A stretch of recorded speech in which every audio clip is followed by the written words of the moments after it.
Hello, everybody. Welcome to Irongeek Cast number 95, Jive Turkeys. How's everyone doing tonight? Ready for turkey, brother. I'm doing traveling yet again. Look at that. Look at Mary's her cam. Okay, I gotta stop. I had my playback. Anyway, continue. No, Mary's cam's pretty cool. The driving cam there. Yeah, I saw that wild. last week. That is pretty wild. I need to get one in my car. I don't have anything that interesting. That too. This is the phone, and Simon Tech actually brought his actual cam. So it's a camera used for dash cam, like traffic. You're not broadcasting on it. Yes, we have actually have two. You could link to the Wi-Fi so you could view it online. Gotcha. Did you guys see? That sounds like a hell of a hack. I like it. It does. Did you see that video of that guy who had the cam that was kind of placed behind his head, pointed outbound, so you could see kind of his profile? And he went off-road. He somehow passed out. He went off-road, and he went he was going like 80 miles an hour. He was completely asleep or basically unconscious. And he basically, his life was saved by a weird dip in, because he went off the highway and started doing circles and almost came back onto the highway and oncoming traffic. And his life was saved basically by his car hitting a piece of grass or a bump within that field that caused him to turn away from that traffic. It's such a wild cam video. Wow. I could share. I just when I'm watching this video, I was thinking about it. This came out like 2 months ago, maybe. It was a big deal.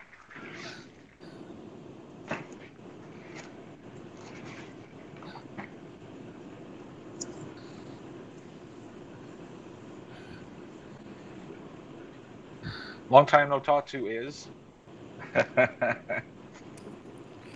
Yes. Haven't talked to you in a while, Ricky. That's been a couple hours. It has been. Have you slept any? I had, yeah, dude. I got my 2 or 3 hours in, and I was ready to go. I mean, you're a fairly handsome man, so you don't need all that much beauty sleep. Yeah, I'm getting old though. That's true. Which I guess means the skin's starting to sag.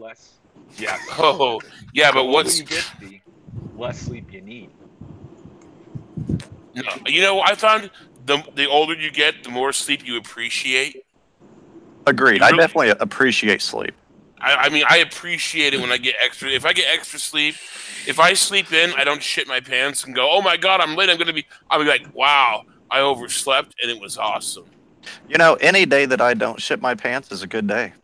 Well, that I'm the only one old enough here to say that with any amount of credibility. Well, Please be a fart. Please be a fart. Yeah, that's because that depends. Yeah, Well, it's like that story about the 3 guys sitting at the retirement home, and the first guy says, I don't mind getting old, but you know what I miss? When I was a kid, I used to get up in the morning. The first thing I do is take a leak, and man, it felt great, and it got my day going. And the second guy says, I kind of feel for you, man, but when I was younger, I used to be able to take a dump, and I had energy for the whole day, and now I can't even do it. And the third guy goes, I don't know what's wrong with you two. I get up in the morning, the first thing I do is take a leak, and you know what? I do my morning routine, and then in the afternoon, I take a dump like it was nothing. I don't have to think about it. Now, if I could only just get out of bed. Exactly. Speaking of amount of rest, have you guys looked into any of the Alzheimer's research that's been going on and how some of the research facilities are starting to link lack of sleep with potentially influencing Alzheimer's? That's also that whole sleep apnea thing. Yeah. You know, the thing is, I'm starting to get skeptical about that.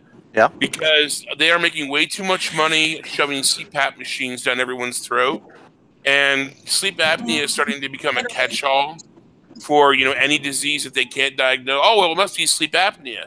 You must be, you know, having disturbed sleep. And I went through this crap personally. I don't know if have any of you been on a CPAP machine before? I have not. It's like drowning, No. except you're drowning in air instead of water. My former father-in-law was on one. It's like they literally forces air into your breathe passageway, so you can't. When you breathe, you have to fight against it to breathe. To breathe out. It's really, if you've ever been underwater too long, or, you know, sucked down water, like quote unquote down the wrong tube. Yeah. It's like that, but with air, and it's the most uncomfortable, evil thing in the known universe. Huh. And yet they blame it for everything. And they were trying to tell me that the fact that I couldn't lose weight was because of sleep apnea. And I'm like, I don't have sleep apnea. I have allergies and my sinuses are blocked full of snot. Oh, by the way, look at my insulin levels. That's why I can't lose weight. And then it was like, oh, okay. But the amount of money you make off of CPAP, in fact, I put something in the show notes about that for later. Okay, cool. I was going to ask, did you see that there was a CPAP? Yeah, I stuck that in agenda there. item. Okay, but cool. You know, it's interesting to read that about Alzheimer's, because the most recent thing I saw that was supposed to be the big reason for Alzheimer's was aluminum. And they were like, well, what do you mean aluminum? You know, how the hell are you ingesting aluminum? And they forgot the entire culture of the late 50s, where everything was cooked in aluminum. You had TV dinners. My grandmother used aluminum for everything. She would reuse TV dinner trays to cook things in. And that's what got my grandfather. My grandfather got Alzheimer's. Aluminum cookware itself is not harmful. It's if you get unanodized cookware, because the anodizing process introduces a protective layer. So that's right. No, I'm not talking about cookware. I'm talking about stuff like TV dinners and roll it and heat it, and then, you know, roll back the plastic over the tater tots and not microwave, and put it in the oven for 20 minutes. Because there's an entire generation that came up on that shit. And if anybody out there does microwave it, make sure you take a video of it and send it to us, because we all want to watch it. Yeah, definitely. So I do have a legitimate concern for Alzheimer's. You know, a lot of it is now new studies are coming out that show concussions can relate. And here I go with my Alzheimer's. Being early, early onset Alzheimer's, and after, fighting and, doing the various mixed martial arts that I did, being knocked unconscious, I can't tell you how many times. Yeah, but you deserved every single one of them. 7 major times. No, I mean, this was like, in the ring stuff back in the 90s, but and then concussions since then, like minor concussions and stuff like that. I started wearing headgear. So when I do Muay Thai and I'm sparring, I use headgear, but you're still impacting. There's still an impact there, and your brain's juggling around. Well, isn't that to be expected a little bit? I mean, if you take a shot to the head, your shit's gonna get messed up. When I started it, I had no idea that how bad it was for the brain. But you knew you were going to get a shot to the head, right? Oh yeah. I knew I was going to get shot to the head. I thought dudes that were punch drunk, boxers and stuff like that. I thought they were just. It was too long in the game, and they had taken way too many blows. And I wasn't going through 105 fights, But in any case. So wearing the headgear, the only thing I did was, once I got the cauliflower ears taken care of, I had, the surgery to correct my ears. All it does now is the headgear helps my ears stay so they don't look like cauliflower ears. Nice. So what are they pointy now? No. You get the surgery. As long as you're going to cut my ears up, make me Vulcan. Hey. Oh, you didn't want to be an elf? They're actually a little. They extend out of my head more than they used to, so it looks like I have bigger ears than I used to. That's about the only downside. That's my everyday ears, and I never had cauliflower ear. No, it's no biggie. It's just talking about Alzheimer's, and it is a concern. Yeah. After Well, I brain think trauma. anything you do that induces brain trauma is going to have some kind of effect. Yeah, football. Soccer. Well, they've been trying to study that in football for forever. NASCAR. Yeah. What's Dale Earnhardt Jr. Just I don't follow NASCAR, but I heard he retired because of too many concussions. You know what the difference is between my computer and a NASCAR driver, right? No. If my computer crashes, I actually give a damn. Oh. I thought people that watch NASCAR, they really watch it for the accidents. Yeah, well, that's all, of course. Not all, but some obviously do. I mean, because there's some that because they have like cup races or like a points thing at the end of the year, whoever company is sponsoring it that year, and whoever gets the most points, and so you always have like diehard NASCAR fans are like behind one driver, and they want to see that driver finish the whatever the cup race is at the end of the year and win. And yep. I know some NASCAR fans. Basically, what you're doing is you're staring at corporate logos for a couple of hours. You are. And, I mean, and it's still the #1 sport, like somehow in the U.S. As long as you don't consider sports to be stuff with balls. Well, sport, it's relative, but I mean, it's like the amount of money people pay to sit in the seat and watch cars go in a circle. It just astounds me. Yeah. No doubt. I mean, my most popular Twitch streams have been these driving streams. I've gotten more people just watching me drive than I've gotten watching me do anything else. Do you think that has something to do with kids as babies? Driving a car soothes them. It's very do you common. think it's soothing? It's a repetitive noise, and the rocking back and forth. You can do the same thing. They sell devices that make the kids' safety seats bump around like that. That's pretty cool to know. It's for outside of the car. Like I know when I was a kid, the whole thing was, is your kid being a dick? Put him in the car, go for a drive.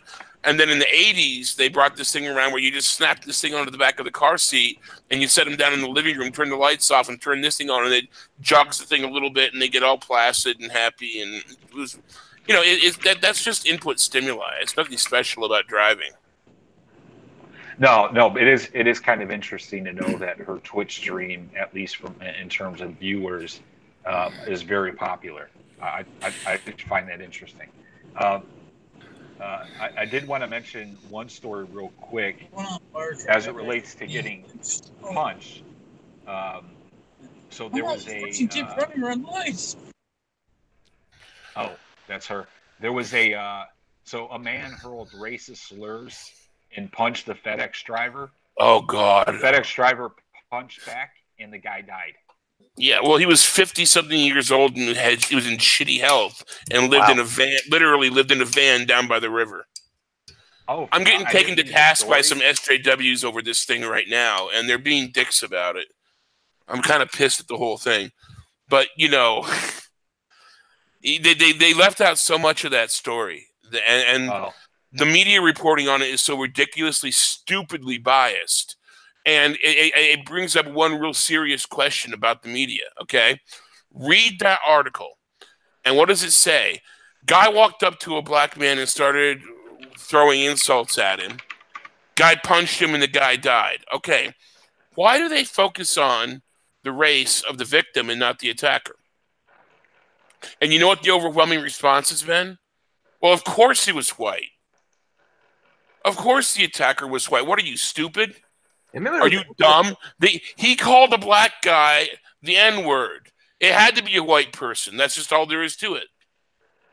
And I'm like, my God, what is in the water where you live? Are you from Michigan?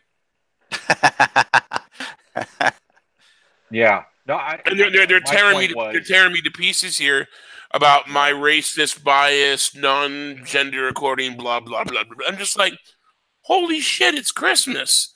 I mean, really, realistically, why did the media go out of their way to report the race of the victim but not the attacker? Number one. Number two, because of that, why are people assuming this? Oh, you're defending white racist people. No, I'm not defending anybody. I'm asking a question. What is wrong with our media in that it's so important to point out that the victim was of this race and the attacker, well, we just not going to talk about it? Well, Because and it gets clicks. yeah, Bottom line is Clicks. it gets clicks and it generates controversy. It'll get clicks either way. I mean, no. Had they reported as FedEx driver and man fight, the guy was punched, it gets some, got punched and died in a fight. It would get some coverage, but not near the amount that it has. And we could talk about the way media now, is their revenue is all about clickbait, click articles. That's how they make their cash. So the more outlandish, the more divisive an article is, the more interactions and engagements it will have. Ostensibly, that's 300% correct. The thing I'm looking at is the undertone is that this is helping polarize people. This is what's making us beat the shit out of each other. Yeah, and that may not be the goal. That may not be the goal of the media outlet, but the people who control the media outlet, whether or not a story gets greenlit or not, whether or not it gets front page or not. The thing is, we are getting more and more divisive, and we are dividing and going into our camps and coming out swinging. And I think some of us aren't. But you're right. I mean, you're right. As a nation, we've noticed the change, and you can't not notice the change. Yes, there are rational people, and it's a little scary. Yeah, because there's almost no room for someone to say, "I don't want to take a side." Bro, remember that image I posted? That what was it? I think I saw it off of Leslie's board, but something like being a centrist or not taking any sides means helping the oppressor. I'm like, how do you know which side's the fucking oppressor? Well, because it's defined for you. They tell you. The thing is, if you believe that, then you'll believe when they tell you who the oppressor is. If you honestly believe that taking no side supports the oppressor, then you'll believe anything that person tells you. If a person tells me, if you're quiet, you're supporting the oppressor, I say, fuck you. I found the quote. No, I am taking my own. I'm making my own judgment, giving my own counsel. You do not get to tell me what I'm thinking or what I'm supporting. Here's the quote. Apparently, guys, Eli Winslow, we must always take sides. Neutrality helps the oppressor, never the victim. Silence encourages the tormentor, never the tormented. Who the fuck do you know? How do you know who the fuck the oppressor is?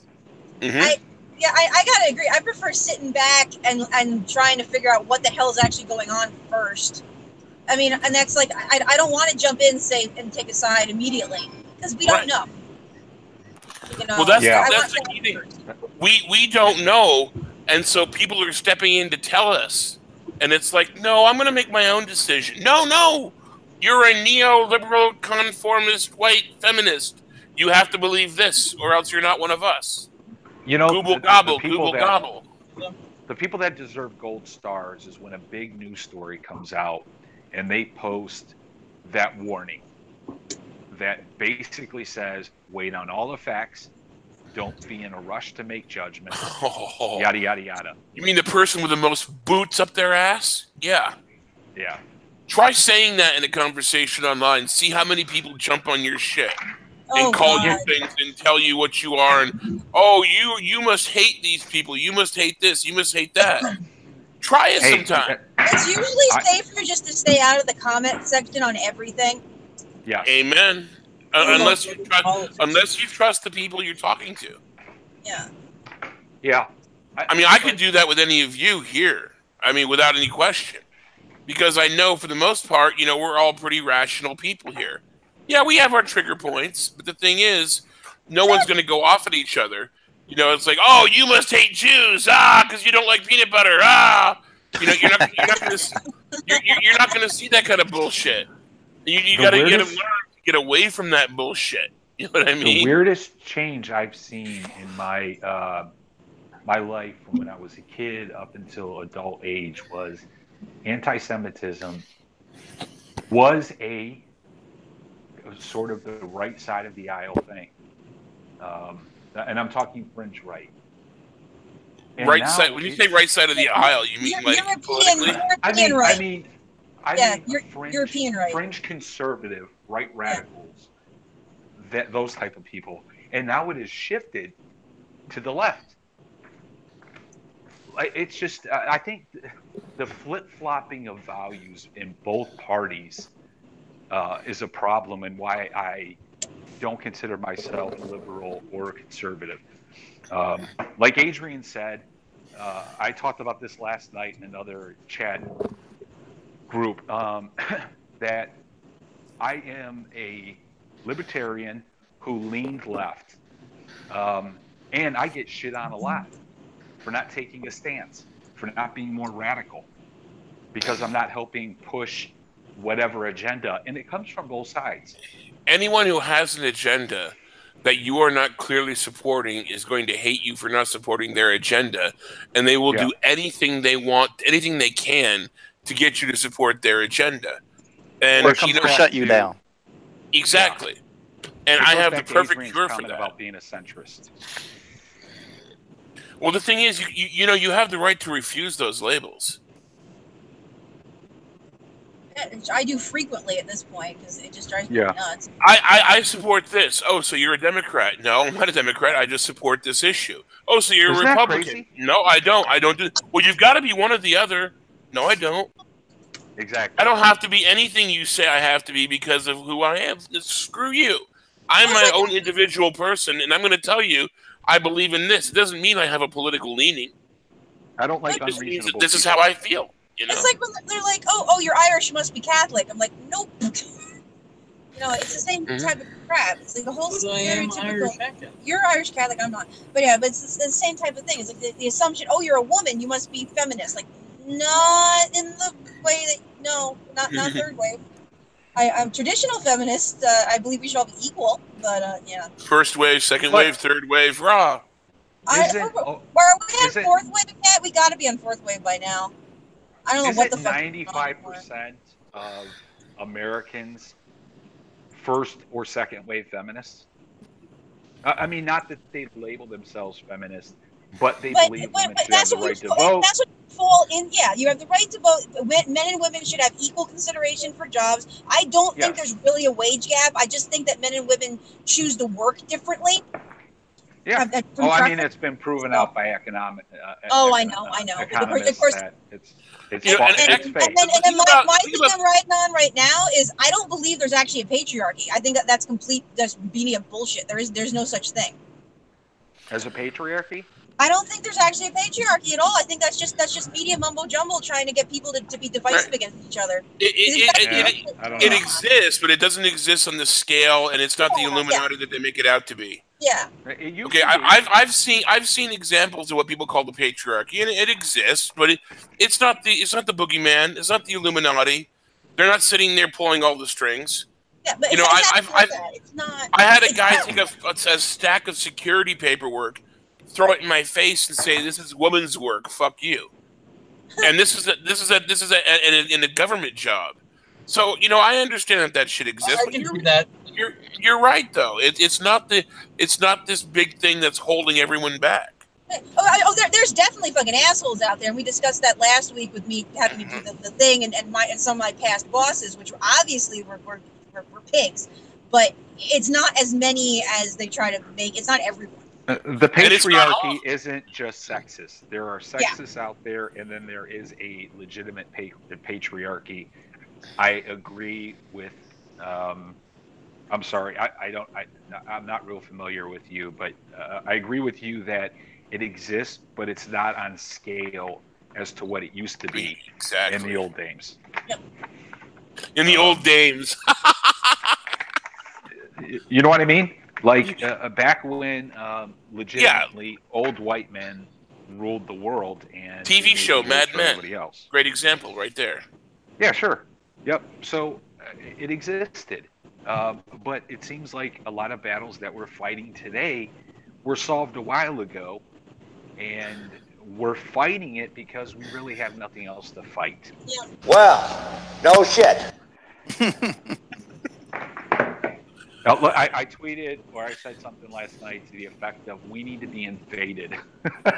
Yeah, this, I like that little that phrase. Whoa. I don't know who created it, but it was like, hard times create strong men create good times create weak men, and weak men create hard times. And I think that's what we're going through right now. And a lot of it is not these people's fault. They were brought up in a community that forced these values on them, and they don't know any different. And then they're peer pressured into it in college. Bingo. It's a focus. Maybe some would call it indoctrination. It might not even be that subversive. It may be just these are what the professors really believe. Now, some of them are obviously subversive and they are indoctrinating kids, but it's not a huge percentage of them.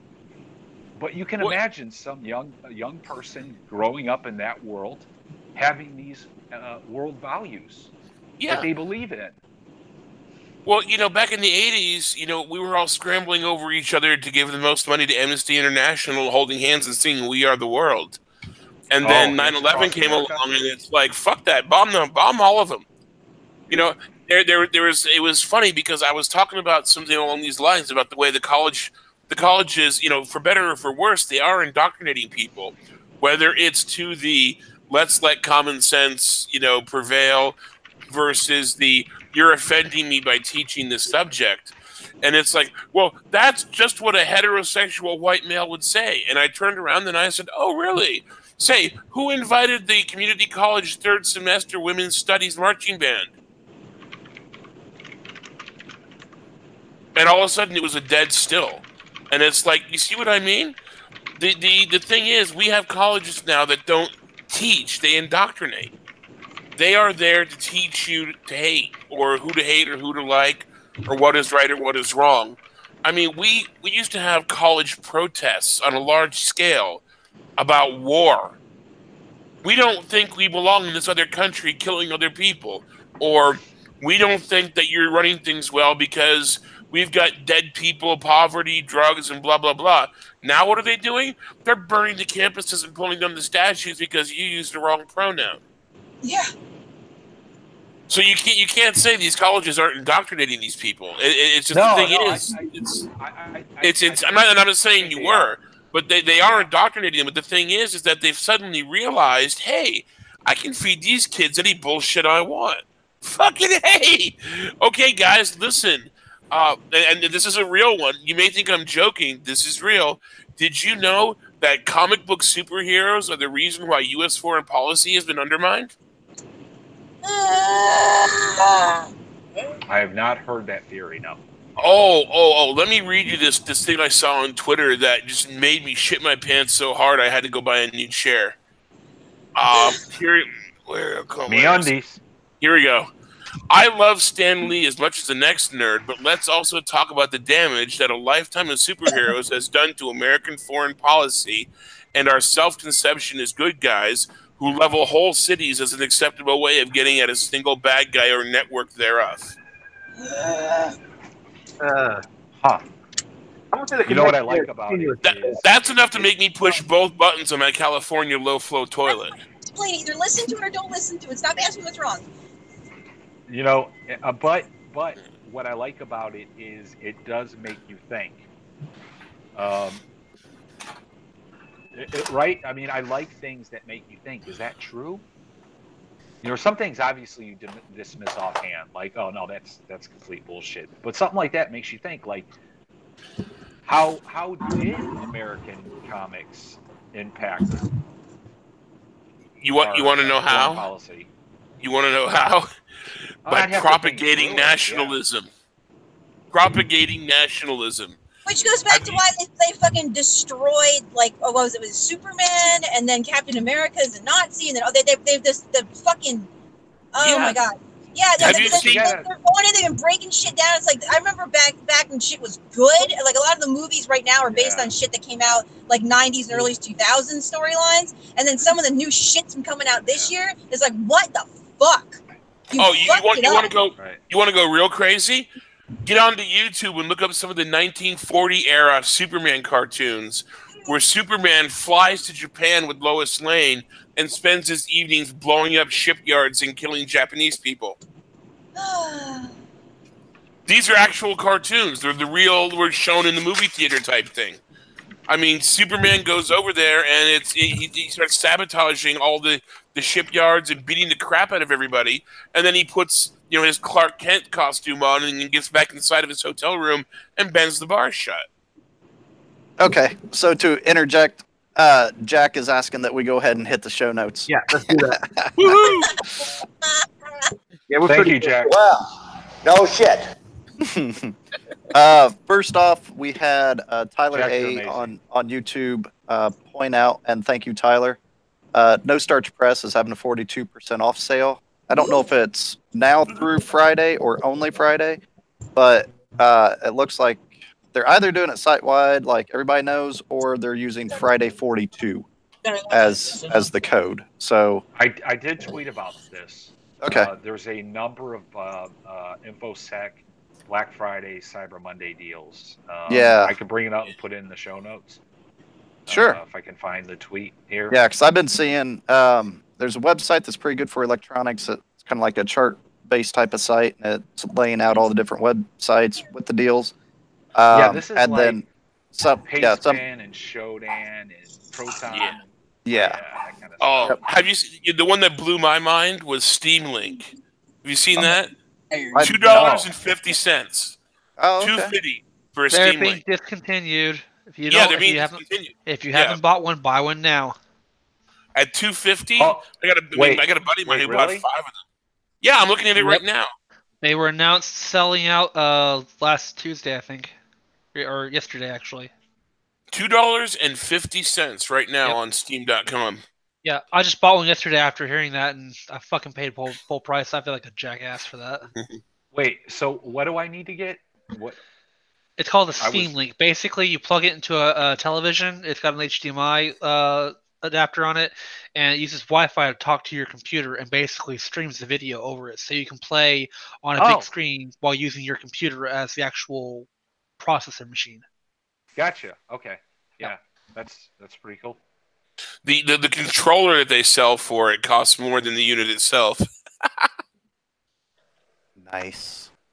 You can get a bundle. You can get the Steam controller and the Steam Link for $35, or just get the Steam Link for $2.50. Heck yeah, do the Steam Link. Okay, we're gonna hit the breach report. First up, we have York City Council app compromised. Cool. No, I'll go So this is York, like over in the UK, York, I believe. And they have their own application called One Planet York app, which gives advice about local recycling. And I think that's about it. But they had 6,000 residents who had signed up for it, got it. And the data included names, addresses, passwords of all the residents. Wow. So it's not like, I mean, it's somewhat impactful, but again, if you use separate passwords on separate sites, shouldn't be that impactful. A name, address, that's pretty much public information, but they're still going to come under GDPR also due to this. It's good for validation too. If you have information from an unreliable source and you can validate it against that, then it's good. That makes it more useful. Yes. Yeah, if I got a credit card dump and I don't know if somebody's put their fingers all over it or whether it's worth anything, I can go through and validate names, addresses, and such with the credit card dump and say, hey, now I've got valid data, and now it's worth more when I sell it on the black market. Yeah. True. Data enrichment. Data enrichment. I've been working on it all day. That's why it's kind of stuck in my head.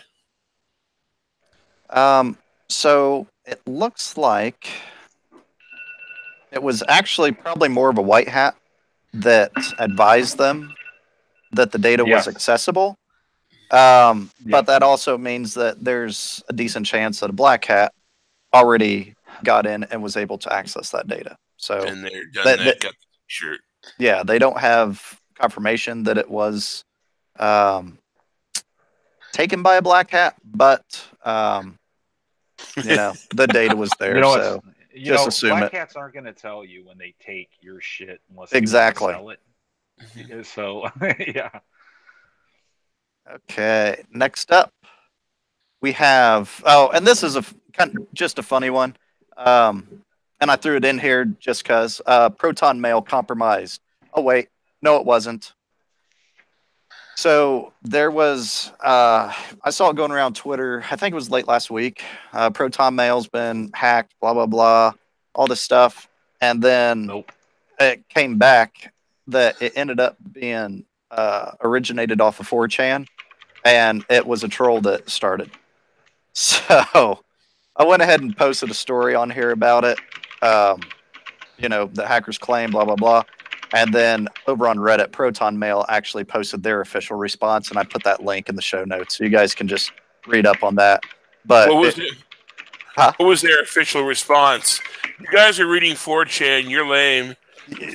Yeah, I mean, it pretty much came down to...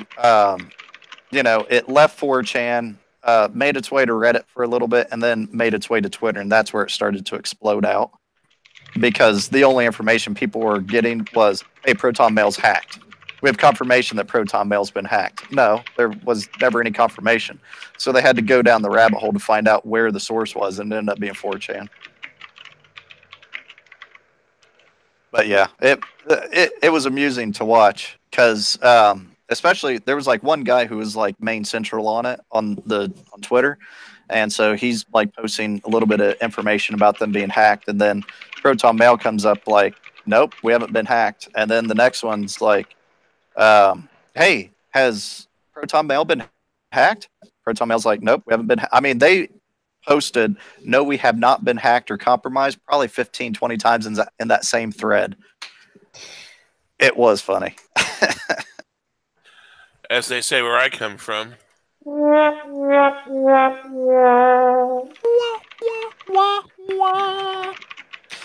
And the next one is reviving an old hack, just because it's good to, pay attention, update your systems. So good old Office of Personnel Management. Better get your stuff in order. So they have not been hacked again, but they have not advanced any of their security, or have not advanced their security posture since the incident. Even to the point of, since the incident, even doing like a one-time password reset. Like, nothing. And so... I'm going to have to give the Captain Louis Renault Award for that one, because, Yeah. I mean, so if... Is anyone really surprised that they haven't done anything? I mean, like, I partially am. Like, at very minimum, it's been 3 years since that occurred. Like, you could do a one freaking time password reset. They haven't even done that and forced it out. Like, was there any expectation that they would? I mean, you have to look at these people. I mean, it's government. Like... It's beyond. It's more than government. It's OPM. Okay, yeah, and if you say it quickly, it's OPM, which is what they're all on. Yeah, but especially if you go through that massive of a breach, you still expect something to happen. Like whenever you were talking about, you've done government work, and the guys who just sit on their ass all day and collect a paycheck. Holy crap! Like all of OPM must be doing that. Yes, I have dealt with OPM directly.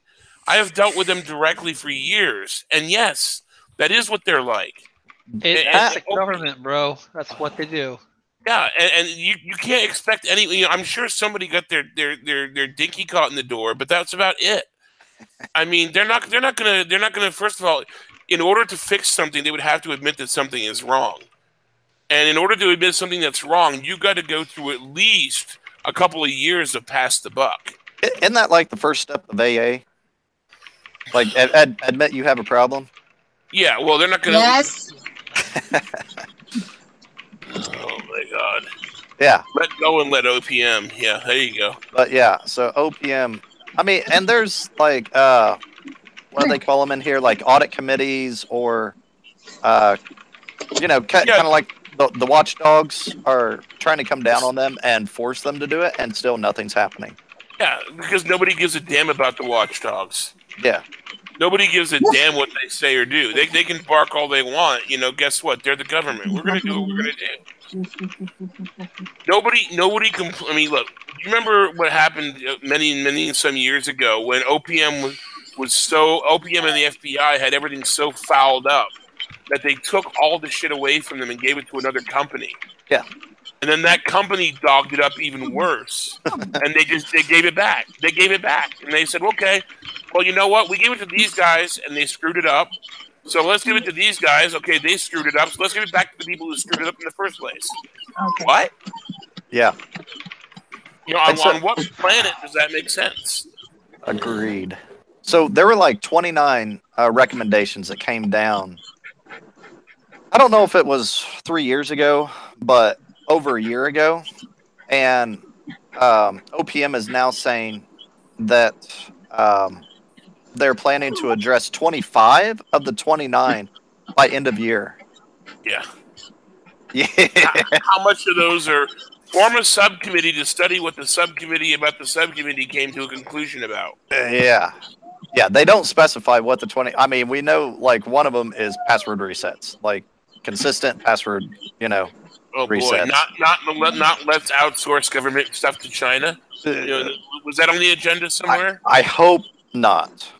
And then they say they're going to address 3 more in 2019. Well, like, you know what? I think somebody's got job security. Yeah, but I'm just the thought of they've done nothing in 3 years, and now they are going to be doing 25 in a month with Christmas and government holidays taking place. That they finally had to come through and actually do work, so because their deadline's there. Yeah. I mean, it's like they're having a come to Jesus moment here. Yeah. Simon Tech's not in the car. I'm sure he'd tell you some few things about that. They still owe an explanation to everybody who got their stuff, their data pwned. Yeah. Oh, God damn it, Boots. Hey, Mary. So how far west are you? Because it has been pitch black here for over 2 hours. I'm in Indiana, which means that we're on the border of Eastern and Central, and we're heading to Central. So I'm just north of Bloomington right now. Oh, so that's not daylight that's shining in on you. No. Oh, okay. Matt is a smoker, so we're stopping for a smoke break, and so it's going to take me longer to get where I'm going.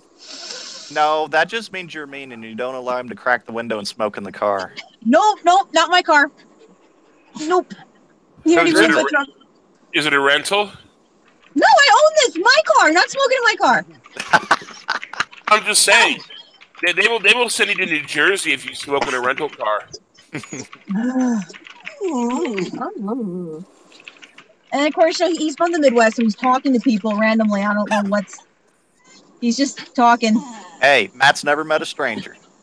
I never ever has, which is okay. I love him, but no. Don't send Matt out on go get this chores because it'll take 3 hours to do something like go to Walmart, put away, get a bag of charcoal, and come back. Yep. Pretty awesome. Okay, since you were talking, Adrian, next up we have hackers hit adultery website exposing hundreds of thousands of users. Oh, good. We were discussing this earlier. Who would ordinarily be exposing themselves, right? Yes. Jack's account the article is pretty short. the website for an adultery game was hacked with 411,000 unique email addresses and other personal information leaked, according to Have I Been Pwned Holmes Troy Hunt. The website hosted Hightail Hall, an interactive puzzle game where you can have erotic encounters with the surrounding characters. And apparently it leaked email addresses and I think purchases and apparently hashes in MD4, MD5 and SHA-1. I'm trying. I don't remember if they were salted or not. Yeah. But I have an article linked off to in there. Gizmodo wants my email address. It was salted. But anyway, they got pwned, so a bunch of furries information got leaked. Hightail High. So, was this like a 3D anime, almost like a video game, but furry related? I have never played it, so I don't actually know. Well, it's a game though. It's not which game are we talking about? Hightail High. It's some furry game. Another Undertale game? Deltarune is the new Undertale game. Okay, we got a 14-year-old in the car. Child, PG-13. Explain to us the new Undertale game loudly. I don't know. I think it's Here we go. one of the monsters falls the underground or something. No, she has no clue. Never mind. You're done. I don't know. No, shush. This game is called Hightail High. Okay. I know Hightail Hall. Do you just have a wah-wah-wah Hightail Hall. button? Yes, he does. Shut up. Yes. The heck? I have many buttons. And the game involves some yipping. You are fake news.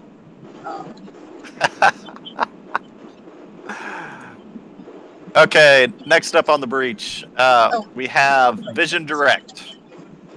So Vision Direct is based out of the United Kingdom, primarily a contact lens reseller. I actually had to go back and check who I bought my contact lenses through because I normally don't buy through the U.S. since my prescription hasn't changed in 20 years. And if you buy through U.S. retailers, they require a prescription. And I'm not going to an eye doctor just to get a piece of paper for something that hasn't changed. So I ordered through UK for my contacts, and I actually had to check and make sure, like, oh crap, oh good, that's not the one I use. But so yeah, Vision Direct exposed over 16,000 customer data, including payment card number, expiration dates, and CVV. Ouch. Yeah. So, isn't it wrong to collect that stuff and hold on to it? You're not supposed to hold it. You're supposed to just run it once and dump it. It's supposed to be streamed. No, so for PCI, you don't store it at all. You actually just you authorize it and you get a token from the merchant. Yeah. And that you store the token and use that for future charges. So how are they getting these piles of data then? Because someone's not actually doing it. These guys were actually full-blown storing it. But that brings a question to me. Stupid! Yeah. But if you think about it too, though, like Amazon stores your data. Like, how are they doing it and storing like your credit card data for reuse in the future? Okay, so this is what they do. So this is what every merchant who is PCI compliant does. They'll store the last four of the card to show you. So that way you say, oh, your card ending in 1234 or whatever. Yeah. And then when you do use it the first time, they will issue a charge to through their bank for the amount, and if it goes through successfully, they will get a token, and they store that token. And next time they have to run a charge, they say, "Oh, use this token to charge this card." Okay, and so each individual token then is associated to the last four of my card that show up on my account. Yeah, blah blah blah. The token is randomly generated when you run it. Yeah. Yeah, all stored. Yeah. So Darren explained it. I could have explained it a little better, but Darren did a good job. Is the token locked to Amazon? So like you couldn't steal a token from Amazon and go use it to put money in your account or something? I believe so. Yes. It's linked to a card. So yeah. ID. Yeah. Okay. So it's only linked to so it's linked to your card, linked to a merchant ID, is there any other variables that can be included? Like, say you have a 10-digit or 20-digit random code that could be utilized. Like, so then you could actually link it straight to an individual's account. Because if I were to get that and it's not, then I could use somebody else's token against my Amazon account. So a lot of these sites will tack on a customer account number, along with the merchant ID and the token. Okay. I don't know for a fact that Amazon does that. I can't speak to that, but I think in general, that's kind of like the proper way that the majority of places do it. Yes. if they're compliant. Yes. Yeah, Okay. and then for usability, I mean, you're talking about being PCI compliant, making it easy for the end user to repeat purchases, reoccurring purchases. Like, you can order Amazon, you can do it once per month. Yeah, you can do the stuff over an Echo or whatever. Yep. Yeah. So the ones I've worked at or on do it in a way, in that fashion. So tying a customer number with the merchant number or with the token, and I guess it all depends on the web app service, exactly what they do. Yeah. I mean, so the worst case they could do is they could steal that token, and they could basically charge and buy stuff from that merchant and then ship it to you or somewhere else. And some stores like Amazon will go, hey, your shipping address changed, re-verify your information, so they can reauthorize it. Because that way they can prevent that. Now, so basically if they do that properly, the only way they can actually steal credit card information is if it gets captured in transit somewhere along that path, which if they're doing proper end-to-end encryption, they can't. Yeah, that shouldn't happen. Yeah, or someone basically keylogs your computer, or if they're not doing that and they actually store it in a database somewhere, and then they'll get your database got popped. Well, I've got all these card information, CVVs, expirations. Hooray! Cool. Nice. Those are always fun. I like it. One other thing to note with this breach, the article does not confirm that it's MageCart, but it hints that it could be MageCart. So MageCart, we've heard. Go ahead. In the show notes, are we talking about Amazon's their breach of some customer data? Is that? No, we're talking about Vision Direct. Oh, Vision Direct. Okay. Yeah, and then we got over on Amazon once we started talking about PCI. So I got an email from Amazon today saying that my email address, but nothing else, was leaked. I saw that a couple. I saw a couple other people post that on Facebook. So that is something, and I will see if I can find some information about it, and it's come back with effectively that. your name and your name and your email address. Passwords were not taken. So from what I got, change your password. Yeah, but they got your your real name and your email address. So fun. So the only other thing that I was talking about real quick here, the MageCart, MageCart. We talked about it for a couple of weeks. Who was it? I think an airliner was running them, and some hotels, something like that. But there's indication that MageCart is being used with Vision Direct. So that could have been the way they were able to get in and gain access. And that might be how they got all that data, too. Because if they got it through the plug-in, they would have access to all of it before it even got into PCI land. Yeah. So, and I think a stat that I saw last week was 2 out of 5, and this is globally, anybody running MageCart, 2 out of 5 people or businesses running MageCart were compromised or are compromised, and upon supposedly fixing the issue, we're still compromised after fixing it. So that's an issue. Give me an A, give me a P, give me a T. Exactly. Okay, and let me scan through the Amazon stuff real quick. Real quick, yes. Good job in the last couple of weeks reporting on that. You're welcome, Ricky. Yeah, I appreciate it. I'm sure Anytime. our listeners do too, but I thought you did a good job. Hey, I do what I can. I put my news hat on and I spew some newsy stuff. Now we can cuddle next time. Since I complimented you. Hey, Ricky, I told you I'm not down with that prison stuff. Damn it.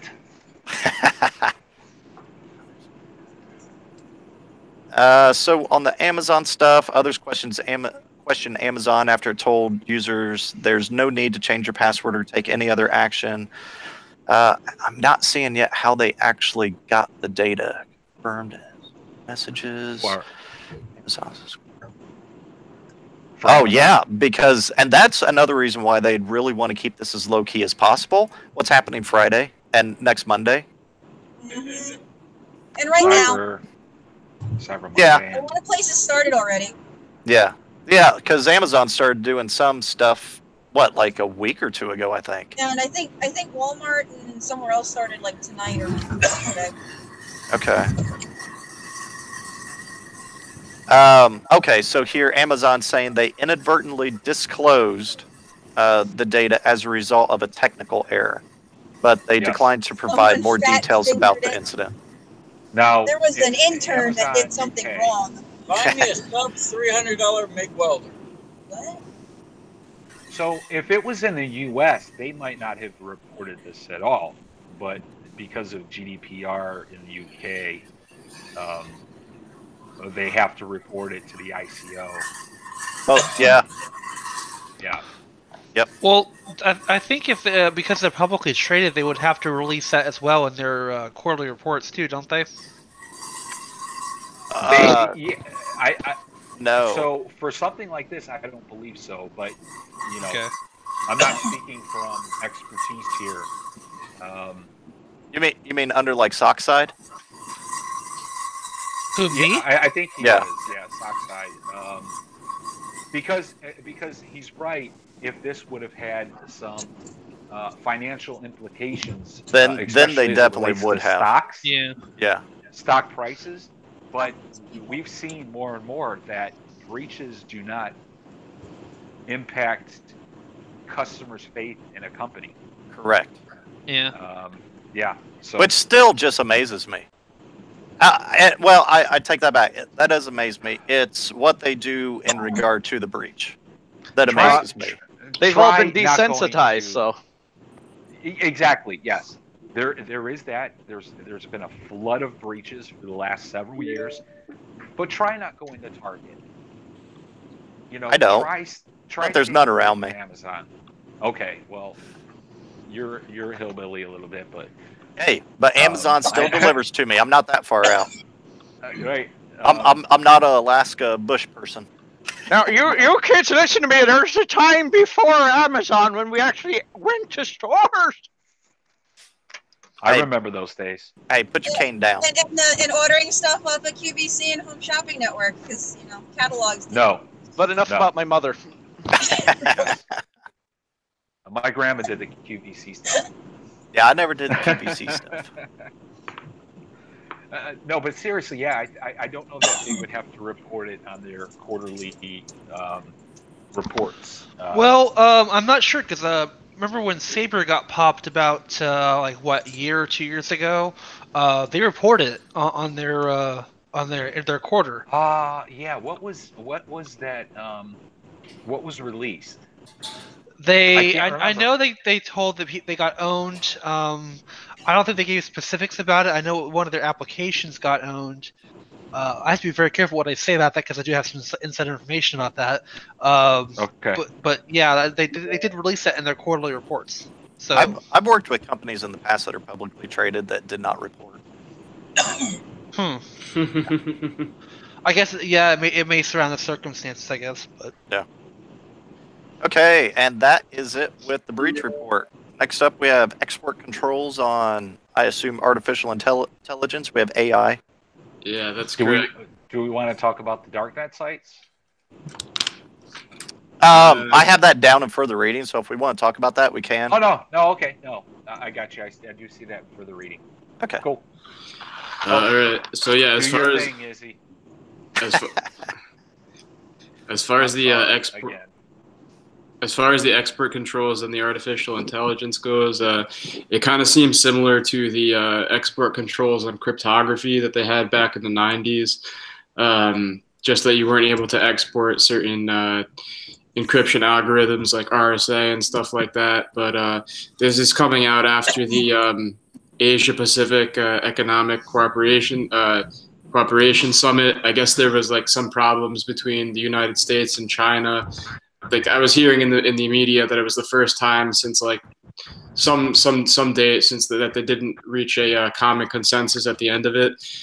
But yeah, United States and the administration of like Trump administration considering putting some controls on like neural nets and different like AI stuff that we can export to China and like controlling it. So they're trying to put restrictions on data and the transmission of data? I think so. I mean, because that's all that ultimately is. Yeah, I think so. I guess like just the different ways of, you know, like neural nets and just different stuff that, you know, constitutes artificial intelligence. Yeah. Interesting. Yeah, I'm sure it won't work because I don't think that the encryption controls worked in the 90s. I mean, how do you know, stop the dissemination of data and stuff like that? But yeah. Well, it works in some ways. Actually, that's actually still a thing because yeah, certain encryption can't get exported to certain locations.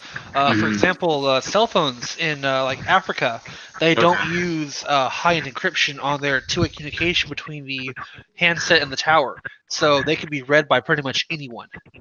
Because they use like DES instead of, you know, RSA or really high secure stuff that you actually have on your phones here in the first world. Okay. I want to be the like extra first world. But like a criminal organization, yeah, they're not gonna give a shit. Or like a, you know, special state actor, yeah, they're not gonna give a shit. They're gonna do it, even if it violates ITAR, they'll fucking do it. Yeah. Yeah, and I guess it'd be really, I don't know, almost impossible if it's like an open source, you know, encryption protocol or something like that. No, it's like, not. That's covered under ITAR. That's the State Department that says no, you can't do that. Because if I remember right, isn't RSA and AES, aren't those like open source? Ultimately, I think they are. Yeah, and they're still controlled from export by the State Department. So God help if you try and export it to this, because you will get a visit from them, and they do not fuck around. Huh? Nope. I guess what I was saying though, wouldn't like the people that are in those countries that we can't export to, can't they just go online and find the source code themselves? Yeah, they can. Okay. They can't lawfully use it because it's a violation of ITAR, and if they're signatory to that, then holy crap, you know, State Department comes kicking on your door. But yeah, it happens. Gotcha. Cool. So basically, any country that's prohibited, like Sudan or North Korea, etc., can't use those. Okay. They're the ones who have the embargoes against them. Nice. Thanks.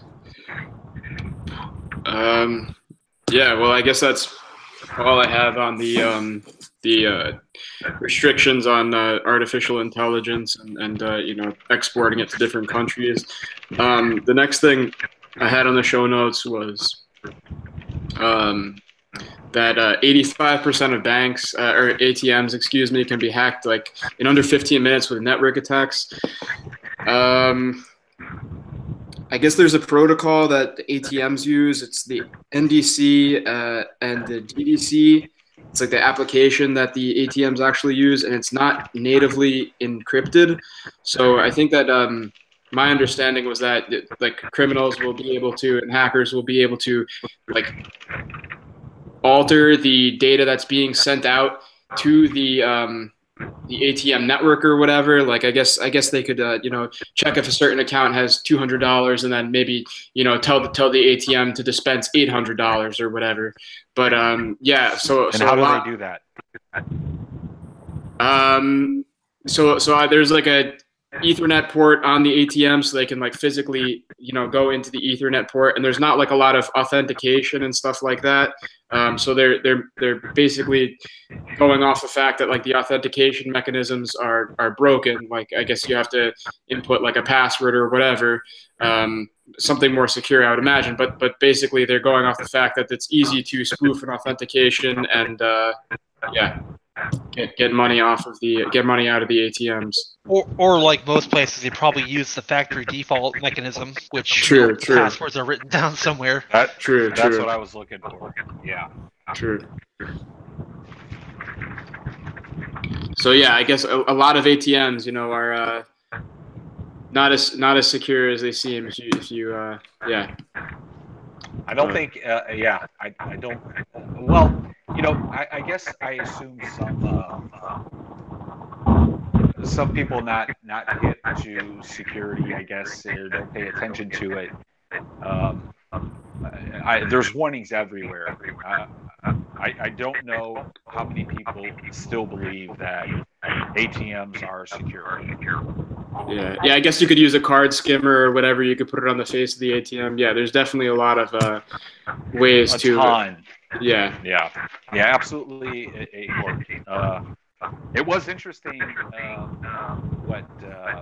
4 or 5 months ago, we were seeing people drop the entire cash stash of the ATM. That was awesome. Wow.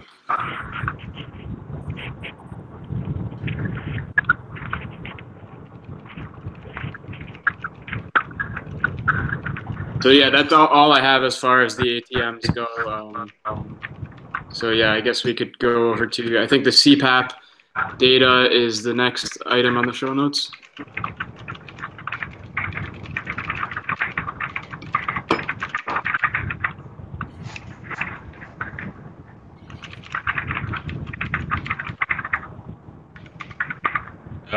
Wasn't that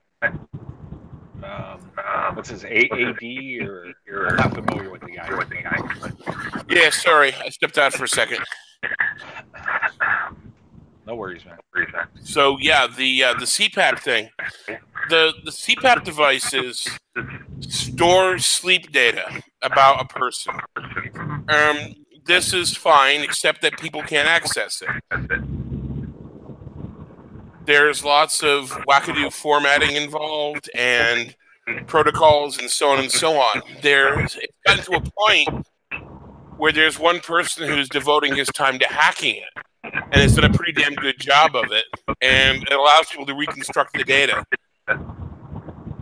What was happening, though, with is some people were getting contacted by the companies and saying, hey, here's a free wireless modem, snap this onto your CPAP, and all your data will get automatically transferred to your doctor. Well, hooray for that, right? Until the insurance company gets a hold of it, and then they start using the data to deny you benefits from your insurance Exactly, same type of thing as doing genetic testing. A little bit. What they're doing is they're saying things like, you're not using it long enough. You're not using it the right way. You're not using the parts that we gave you. And some people are getting caught in a catch-22 where they can't get the required parts. So they have to use what they're given, and then they don't get coverage. And there's a lot of money being made by shuffling out these CPAP machines. I mentioned that before. And it's one of those funny things where there's a fine line between profiteering off of people's agony and, purposeful diagnoses that point towards, you need this $500 machine. I'm just disappointed that I didn't come up with a way to clean the CPAPs. You seen those for sale? Oh, yeah. Supposedly, it worked with almost every CPAP. I'm like, dang, that was a good idea. And you've got to clean them, otherwise you're just making it worse. Oh, yeah. I watched a YouTube video of one that hadn't been cleaned in like a year or something, and they ripped that thing apart. That was disgusting. Oh, yeah. Oh. And the thing is that it's another violation of personal data. It's like we're gonna collect this data, but you can't see it. We're gonna use this data against you, but we're not gonna let you see it. And we're gonna do everything we can to, not maybe stupid encrypt it, ROT 13 or some new protocol or whatever. And they had to expect that somebody was gonna give them the finger about that sooner or later. Yeah. Yep. They need to do medical, because we're entering an age where medical devices are becoming more and more connected. They need to do what they did with cars back in like the 70s or 80s, where they introduced an act that said if the customer wants a copy of their like ECU data, you have to give it to them, kind of thing. So that kind of needs to happen. Otherwise, we're going to enter a really bad era where it's all locked away. We all just got pissed off enough, and it took them too long to produce ECU data that we just started getting it ourselves. Yeah. Well, no, there's an act that says they have to give it to you. All that black box data, they have to give it to you by law. Yeah, but does it also say the time frame? I mean, I'm sure there is, but is it like like a couple of weeks, or are we talking like 6 months? 'Cause I'm figuring it'd be like 6 months. I don't know, but I mean, we're gonna have something like that where they're gonna have to get their arm twisted to do this. I just see it happening, which sucks because more regulation is bad, but it's gonna have to happen. I mean, but in the same sense, though, you can get into the vast majority of them now and be able to get that data yourself. I'm talking about medical devices. Oh, medical side, yeah. I'm using that as an analogy. Yeah. I got you. I don't know, but healthcare in this country is really fucked up, and it's not necessarily even the insurance level. It's the bedside manner. It's the doctors are trying to push it. Pharmaceutical companies. It's so much fucked up. So I don't even know anymore. Well, curing nobody ever got rich curing anybody. Oh, I know. Remember, it took me a year to finally find a good therapist and psychiatrist for shit that I've been diagnosed with since I was 12. And I'm listening to other people where they're like, "Here, take these 4 antidepressants at the same time." I'm like, "No, God, no! Why are you doing this to people?" It's bad. I've got a great doctor, but his back office is a clown car, and I have to go to war with them every week. Nice. Yeah, even if you go to like an internist or something like that, I mean, at this point, they just tell you to go see a specialist. I mean, it seems like it's a lot different than it used to be as far as doctors, doing all sorts of things. And well, for me, it's not the doctor. It's like the doctor will write me out a prescription, right? Give it to his back office and say, send this to the pharmacy. And 3 weeks later, they're like, what prescription? And they never went to the pharmacy, and we didn't take anything, and we don't know what you're talking about. And I'm like, put down the blunt and let's talk about my health here. Or on the other side, you get the ones you come in, you tell them a 20-minute conversation about genetics and family history, and they just ignore you, look at you, and say, "Oh, you're fat." Yeah. Oh yeah. Run laps, fat kid. I got 10 years of that shit, being told that shit. Oh. I'm like, have you noticed my spine is broken in 2 places, and you want me to go run laps? I got an idea. Why don't you get down on your knees and worship my God of expanding hardness? Well, what had pissed me off the most time is I had this one, he would do it to me every time, going, "Well, you're just overweight." So finally, the second time he wasn't listening to me, I brought pictures in. I go, "I've lost 100 pounds in the past year." And then he went, "Oh." I'm like, "Yeah, you shut up and listen to me." Whatever. Come on. Yeah. Okay, you guys want to go ahead and hit the further readings real quick?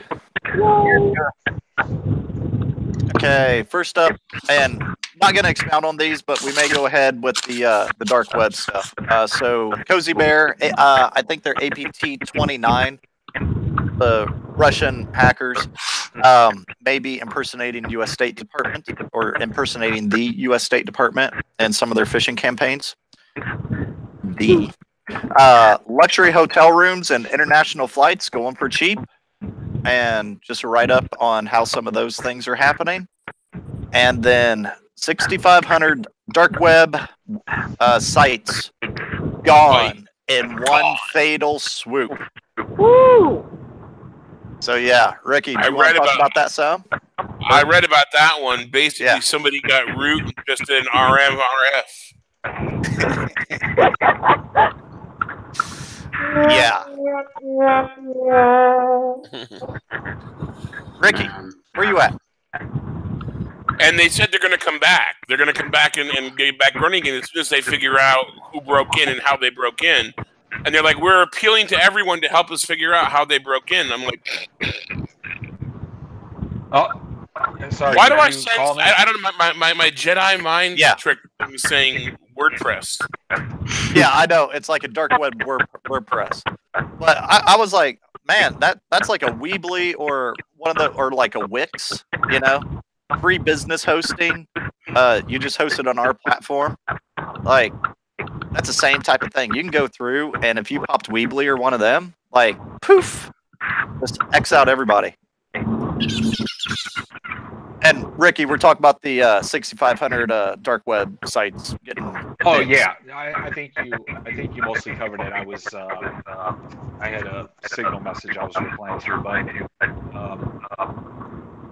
not saying anybody on this cast was involved in last year's takedown, but there are a group of what people would call hackers, but they are looking to do the right thing. Hunting, seeking out, profiling child porn sites on the dark web, and taking them down. And see, that's what I told somebody. Like, somebody could have got pissed off at just one of the websites or one of the sites and kind of inadvertently took out all of them. Yeah, so that happened in this occasion. Not all 6,500 sites were child porn, obviously. There are some sites that I used for ONSIT that were taken down as well. Yeah. Oh, really? So, you know, one of the things that people should do, and Ricky, I don't know if closer to the mic. Oh. Yeah, someone's introducing a lot of background noise. I think it's Mary. Yeah. Is this better? Thank you, Mary. I hear myself echoing a little bit. No, I'm good now.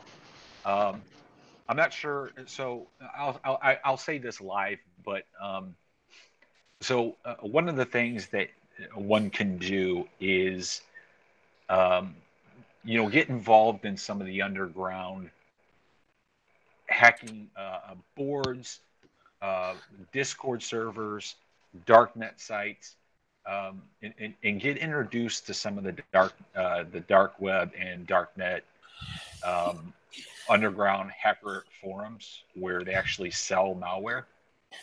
The cool thing about that is that now you've got a source for ONSINT, you know. Mm-hmm. But you know, it sounds easy to do, but it really isn't. No, it actually it's relatively easy. Well, okay, I understand you're talking about getting on the Tor, right? Getting on the Tor. Okay, like you're using Tor, you're on the dark web. Okay, fine. Where do you go? You don't just go to Google and say, "Show me illegal hacking sites on the dark web," and they give you an address. No. And there's plenty of indexers that are all full of crap.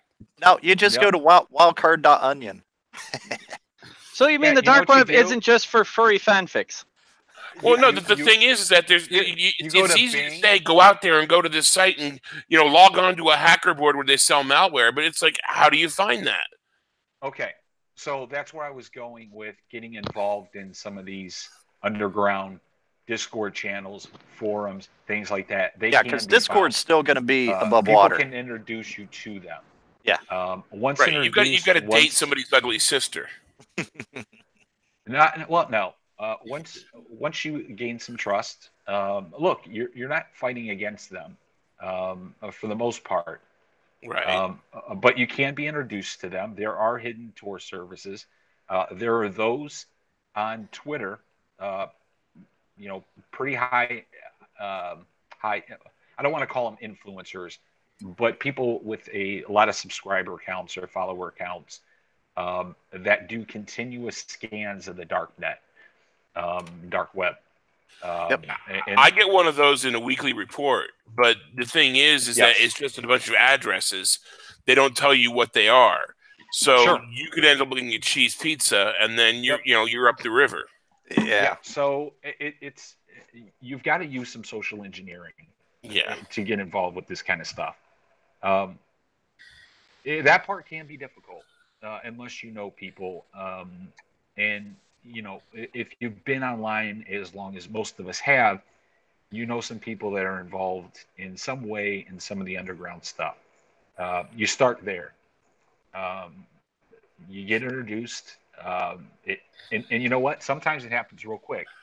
Sometimes I've hit 6 or 7 underground boards at the same time and got accounts. I'm not looking to post. I use my credentials and I pull data from those systems or from those boards. I mean, don't get me wrong. I did the same kind of research when it came to automotive hacking, for a legitimate job I had for a while. And it just seems to me that it was easier then because you're dealing with, hacked this module or hacked that module for a car, or going onto Alibaba and finding the equivalent tool that's a hacked version of an equivalent tool that you can buy. But when it comes to things like getting into malware auctions or heavy duty illegal stuff, it's not that easy. It's not low hanging fruit. I misunderstood your original question about it being difficult or hard. Yes, getting onto the sites can be a bit difficult. It takes time. It takes some social engineering. Yeah. My what I was saying is pretty easy is then to scrape those sites. Yeah. Right. Throw them into a database. In fact, there's open source GitHub. You can go to GitHub and there's some step and guides on how to set up a system to crawl the darknet or authenticate, pull data in. That would be hashes. That would be all kinds of things. Some companies are offering this as a service. It's something you can do for yourself. Yep. And they're doing the same thing that we're doing. They don't have any other special skills. They've got guys that are focused on social engineering. Some of these hackers getting involved, getting approval, and that's how many of them do their research. Yeah, the major thing with the companies that are doing it, probably the main difference is potentially processing power. And, and the speed to crawl, database sizes, everything like that, and just actual speed to be able to get through the darknet and then start doing it all over again. I got a lab set up. That. Say it again. A lab set up with a couple of VM boxes. I've got a Hadoop server.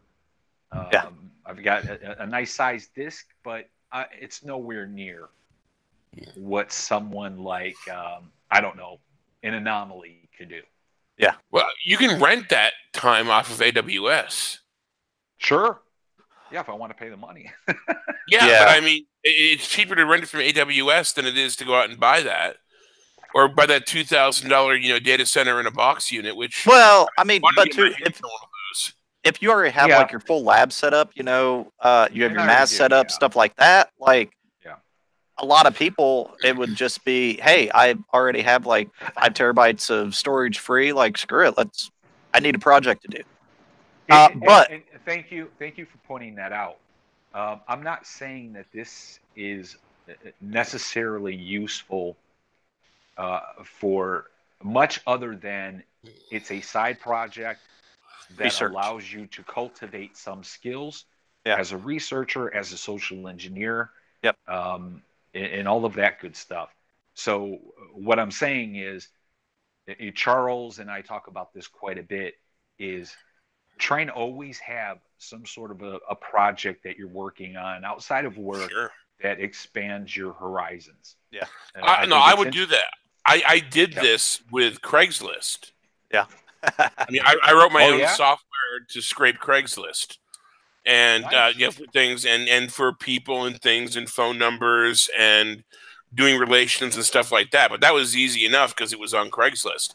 Yeah. I'm just having a hard time getting to first base when it comes to the dark web, because it's like, okay, here you are. Where do you want to go? Yeah. So if you like offline, we could talk. Yeah, definitely. I can introduce you to a starting place on on Discord. Okay, yeah. I've been avoiding Discord, but this would be a good. This is probably the best excuse I could come up with to use it. Hunchly, have you heard of that? Yes. Hunchly. That's what I'm starting. That's where I've been working with right now. Okay. How do you like that? It's good. It's a weekly report. The thing is, I'm getting like maybe 8, maybe 10 websites a week. Yeah, because they do pretty slow discovery, right? It's basically newly discovered Tor hidden services, but that doesn't give you access to those sites that the services that they find. Oh yeah, I grant you that, but I mean, at least it gets you somewhere. It gets you a starting point. Yeah. The thing that bugs me is that I mean, I don't understand why. I mean, okay, I understand why people are using Tor. But the thing is, it's like, what, every 4th, every 5th Tor exit node is a Fed? I mean, the FBI's had Tor exit nodes forever. Yeah. So, even if you do go out there, okay, I'm going to go explore the web. Okay, well, here's a bunch of IP addresses. Here's some information. Okay, ding, boom. I hit something illegal. How to build pipe bombs. Now, how do I know that shit isn't coming through a Fed exit node, and the next thing you know, I'm getting the knock on the door? So you can never be certain, but there are some additional measures you can take from Tor. Tor is a piece of that puzzle. It is not the only piece. I wouldn't suggest somebody open up the Tor browser on their computer and just go to work and start hitting some illegal obviously. sites. I mean, you go. Well, it's not a matter of looking for illegal. I mean, you're going to find illegal sites. Period. Once you get out there. But yeah, I mean, Tor is engineered in a way that if someone malicious owns one of the nodes, even an exit node, that does not necessarily give them enough information to locate you, unless there's a bug somewhere within the software. And I know there's because that happened in the past. So yes, there are bugs. Yes, it happens, and if someone would actually take a look at the list of developers and the names of Tor developers, you may find out some of the contributors who may have put bugs in there. But that said, they're not going to use bugs on anyone and everyone because they do get burnt. They can get burnt. So if you stumbled across something and don't persistently go visit, 10,000 different model ways of building a pipe bomb, then you're probably not going to get a knock on the door. Correct. And also specifically in that use case, from what I hear, just looking up that material is going to get you actively monitored, but not necessarily a knock on the door. It may, yeah. I'll say it depends on the material. Yeah, and that's what I was going to say too. So if you already have a web crawler, that you can easily convert over for crawling Tor, crawl out GitHub and Pastebin, and look for .onion. Look for anything that is within the last 2 months new, or posted within the last 2 months. Those decent likelihood it'll still be active. And then from that point, once you have a list of 20, 30 different .onions, then you can start crawling Tor and start building out, your database on that side too. And it'll start looking for other links within those existing sites that you know of. And the big thing, make sure you only pull down text. Absolutely do not pull down pictures. That is going to be your saving grace if anything does happen. Are you saying from the crawlers or from? Yes. Okay. Yeah. Do not save any pictures until you have fully vetted and validated a site. Yeah, I mean, in storing that type of data, especially if you're throwing in a database, isn't worthwhile for exactly. You. Metadata's fine. The feds do have a kind of program that would let you scrape the kind of data and inform them that in case you find anything, you would tell them. But yes, one of the things here, it would behoove you to inform them in advance so you're directed to the right people so that you will be identified as someone who is not a connoisseur of the stuff that should get you sent to jail. Yeah, and that's So, a nice part so too. If how you does get that- if you get put on a list as a researcher, you give them your IP address. I mean, still do not pull down pictures, but you don't have to take all those extra precautions, everything else, to do it fully anonymously. Like you can actually do it somewhat out in the open and be able to scrape and crawl all these sites. So what, you dial 1-800-FBI-YES and say, "Hi, I'm a researcher. Don't bust me," and that works. As long as your background process comes back clean and there's nothing, no bad marks that come back. They'll be. The good with FBI that. has an email list saying which you email, they would direct you to the people who effectively would put you on the yes, you're a researcher list. Yep. Now, and this is trusted. I mean, not fully they trusted. advertise this at the various conventions. Like if you just start going off the rail, they're still going to bust you. But it sounds like work for us for free. Yeah, but if it's incidental type of things, like one thing happened here, one thing happened there, they're not going to open an investigation on it. So what I appreciate about you guys is that you're so goddamn white hat. You're welcome. I'm not exactly a white hat. I think I fall into the fourth category. I'm not exactly you're a green hat? No, it's like white hat, black hat, gray hat, ass hat. I identify as mayonnaise. Thank you. No, I'm not necessarily full. Yeah, I'm pasty. I'm not a full any kind of hat. It's more so I acknowledge that doing a lot of the fun stuff has a much higher cost than it used to have. Yes. That is what I acknowledge. The days of getting caught and then getting a six-figure job offer are over. Well, from little research I've done so far, it depends primarily on how much news coverage you get afterwards and what kind of news coverage. Well, who wants to be the next Kevin Mitnick? Yeah, pretty much. You get good news coverage, you get busted, you're set. About Kevin Mitnick. You're set for life for that. But if you don't have that news coverage, no. I do have an FBI profile. Who doesn't? Since '96, and you can request it. A lot of shit's redacted, but there's a guy on our Discord channel. Nevermind, who's on our, promoting our Irongeek cast Discord server.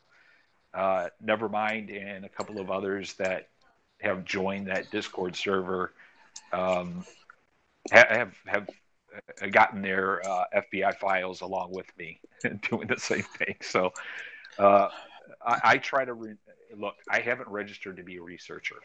I probably should. I think if I show them what I do for a living, my setup, my background, I think I'd be okay. But I take all measures to remain anonymous. Sure. As I am scraping the dark net. That doesn't mean I'm 100% safe. But I'm not using Tor browser. I'm not using an OS that I use on a daily basis. There's a lot of other things that you can do to prevent leaks. Yeah. So anyway, you should get a copy of Donkey Ball Soup. I don't want to get any listeners or anybody on the cast in trouble. This is something that you'd have to determine for yourself whether or not you want to do it, and maybe go about it the right way. And to do that, there are some resources that can help you out. Hit me up on Twitter if you'd like some of those resources. I'd be happy to help. He's at Donkey Balls on Twitter. It's at big donkey balls. Well, if somebody would just open that up in their lab, they'd tell you what it is, and it might not be as funny, but Yeah, it's... What's that, donkey balls? It's called Donkey Ball Soup. What if it's that's what it is? Because, I've made some really weird shit in my kitchen. It's a little program that I came up with a while ago to help facilitate some of the stuff we're talking about. I know. Yeah, I've fed you guys lamb fries and shit. So I mean, you know, you never know. So, how do I reach you on Twitter?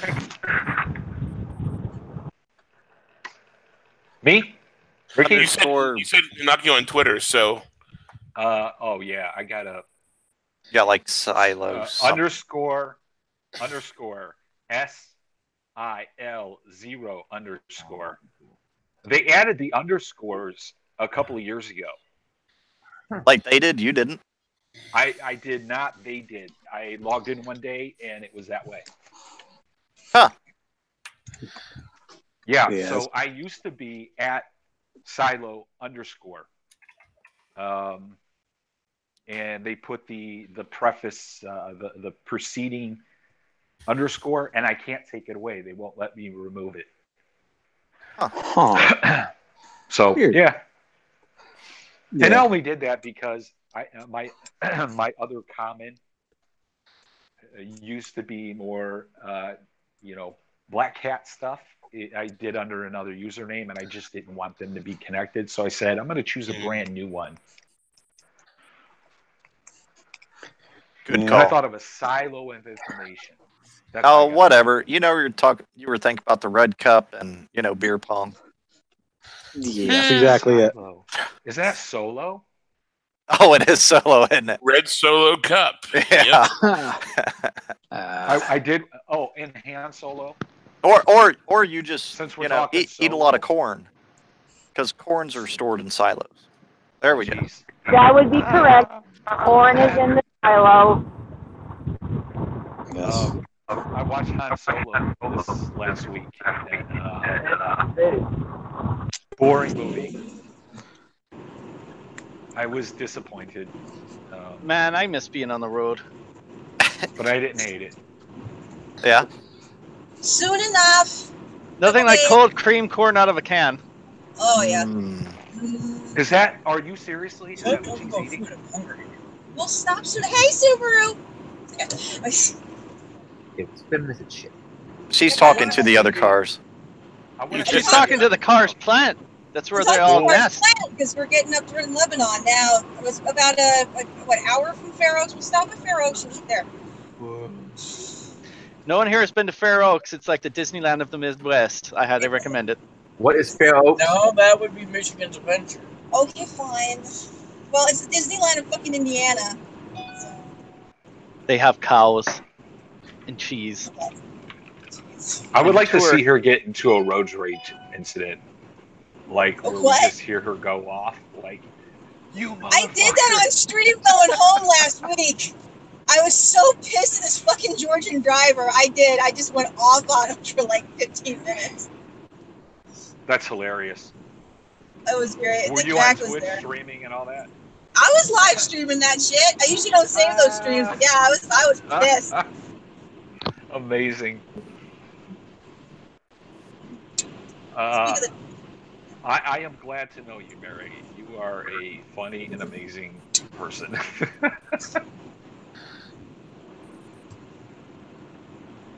Hey, I'm trying to be thankful for shit today. No, it's good. Hey, stop it. It's completely unbecoming you.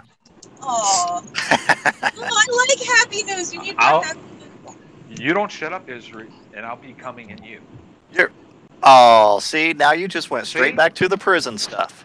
Bow chicka bow wow. It was a twist on words, sir. Ricky, you are a twist on words. I am. Legitimately. So, what's everybody doing for Thanksgiving? Wait, and we are officially done with show notes. We made it through again. We're happy about that. So what's everybody doing for Thanksgiving? I'll hit first since no one else started. Got family. We'll be going over my in-laws, and then bowling because we're kind of like a bowling family. Bowling. So no, we're having Thanksgiving dinner on Black Friday. There's a birthday party for one of my nieces. And instead, they live in Columbus, so instead of us traveling down there for the birthday party, we were just going to do like a family bowling thing. Yeah. And then Ohio State plays that Team up north. Yeah, we can't mention their name. I know. I call them bitch team up north. Yeah. Look, it's going to be a scary game. And I am taking on Saturday night. Picking on Michigan. I am taking my MacBook in for service because my keyboard does not work. Would you stop drooling on it? I know. Would you stop leaving your protein leavings on there after?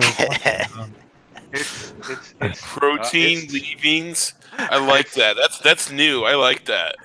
It's Splunk that I've been using. Just covered in DNA, folks. Wait, is it Splunk? Is it Splunk or something else? I don't want to know. Never mind. Was it?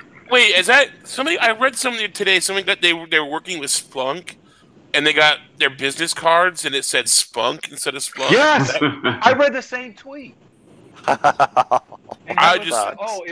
read that. They should have used me as a graphic artist because I at least know that shit that's going on. I read that and I was like, feed my nipples.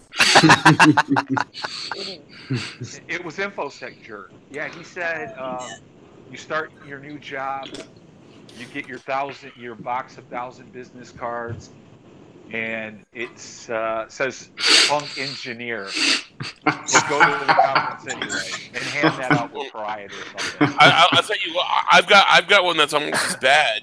Mine say binary gong farmer. If you know what a gong farmer is, then you understand a binary gong farmer. I don't know what a gong farmer is. Back in the days of Tudor England, before they had indoor plumbing, the gong farmer was the person who came around and emptied all the shit pots in your house. Oh, the night soil. Bring us your dead. Yep. Bring out your dead. Dude. Exactly. So these guys would come around at night and they would empty all your shit pots and dug out all your cesspools and take it away to the dump. Back in the good old days. That sounds like a shitty job. Well, that's why I call it's a binary gong farmer. So, like, you know, when you're doing with log analysis and stuff like that, that's what I'm a binary gong farmer. So, is it 1? Is it what? 1 or 0? Oh no, you're a binary gong. So is it? Yeah, I know. I'm so old. When I started out, we only had 0. We didn't have 1. Yeah, I know. I've heard that one before. Well, I mean, that was pre-electricity, so we get it. Yeah, that's true. That's why England, and it's still to this day, is such a class-based society. Because they literally had people in the lower classes coming up, taking out wealthy people's shit buckets and dumping them out. Yeah, I think they still do that in India in some parts, don't they? Oh, damn. You guys missed International Toilet Day. That was all over the web like 2 days ago.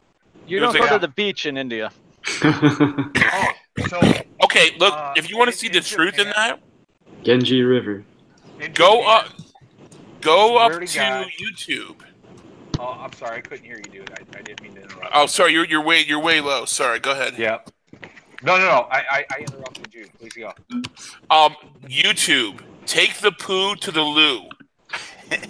It's this like 4-minute long animation convincing people in India not to shit in the street. Because Indians do that a lot. It's actually a real thing there. No shit. Can they send that to San Francisco, please? Yeah, that's actually what I was going to say. Wasn't there like a big government initiative in India to get a toilet in every house? Yes. Yes. And I think they had moderate success. I mean, but if you just put a toilet there without like a septic drain or anything, that doesn't really do much good. Well, it's not something the septic or anything like that. It's the fact that there's a cultural stigmatism about doing it because you're dirtying your house up or some BS like that. Yeah, so you don't do it in your front yard. Yeah, I've got OSHA warning stickers that say this is a designated shitting. and I've hung them up places, and man, people get pissed off. You know, there's a lot of I would people. love those stickers. I would love those stickers. Get Also, with me. I'm still selling them. I have an OSHA certified sticker printer, and I can make you custom. OSHA certified. Send one to me, dude. Yeah, I've got all sorts of pre-made ones, and I can make almost any one you want custom with the Can you send pictures? whatever symbols. Yeah, show us what you got. Hey, are you gonna be at Derby this year, AP? Negative. I've never been to Derby. Oh damn! Well, 'Cause I go. say if you meet up, yeah, I mean I'll buy something in person there because yeah, I could use those.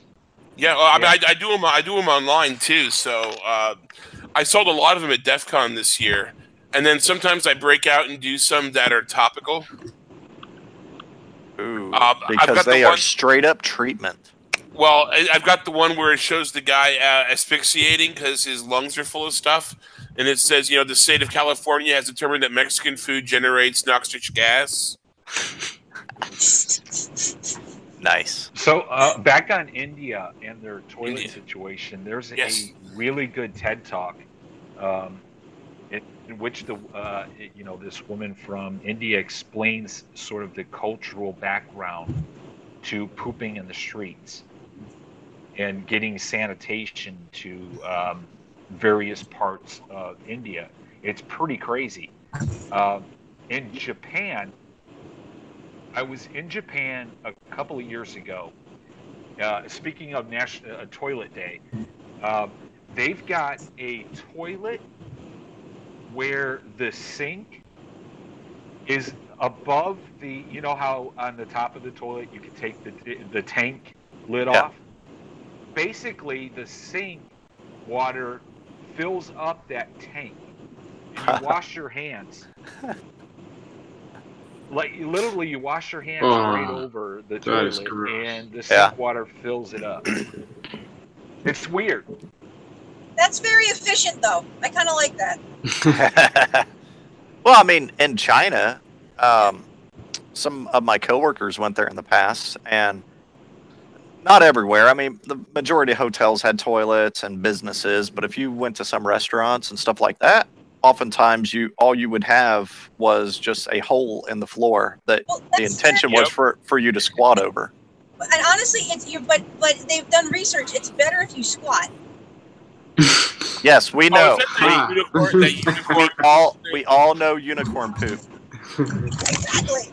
It tastes amazing. I'm screen sharing some of the stickers right now.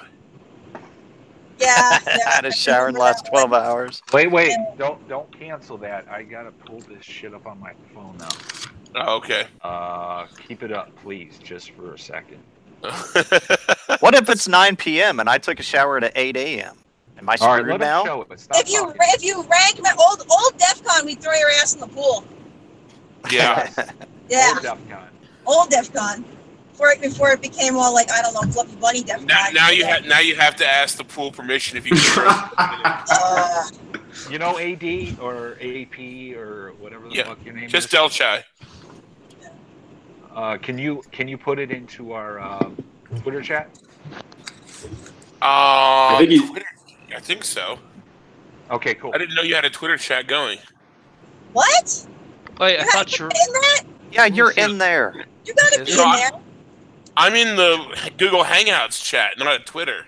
Yes, you're on the Twitter one. Two Twitter chats. And a third one. I don't know. There's I like might 4 be now. exposing private information here. He's actually not on it. Really? Yeah. I'm looking at the user list. Hot damn! We did do something right. We kept AP out. Yes. I'm not in that chat anymore either because of 2 particular individuals. But I love you guys. And just a reminder, we are still on air, and it's about probably 8:50 right now. So, just FYI to everybody. Hey, a movie recommendation. There's a movie on Netflix called Outlaw King. It's a movie about Robert the Bruce. After the events of William Wallace, when William Wallace was killed, you'll remember him from Braveheart. Freedom! Yes. Except this movie is historically accurate. Unlike Braveheart. It is a Netflix movie, but the battle scenes are amazing. What's it it is called a again? legitimately good Outlaw flick. King. Okay. Yes. Did they have fully semi-automatic rifles there? No, they had Outlaw King? lightsabers. Ah, sweet. Yes, they had lightsabers, but they weren't light, and they were sort of like sabers. They were these metal weird things, and they had some kind of odd T-shirts that were made of metal. It's kind of weird. Nice. Well, I'm assuming they were carrying basket-hilted broadswords. Was there chain Yes. ones? Claymores. Chains Well, or that's staff? not a claymore. A claymore is something different. A claymore is a two-handed sword. They But- sometimes call. I've A heard bastard people sword. actually call basket-hilted broadswords claymores. No, not Yes. claymores. No, bastard sword's a hand and a half sword. Okay. I've But- got a two-handed sword, so I would know. Unless Have a you've had a three-handed little sword. That final battle experience. scene, final battle scene in Outlaw King is one of the best fighting scenes I've ever seen.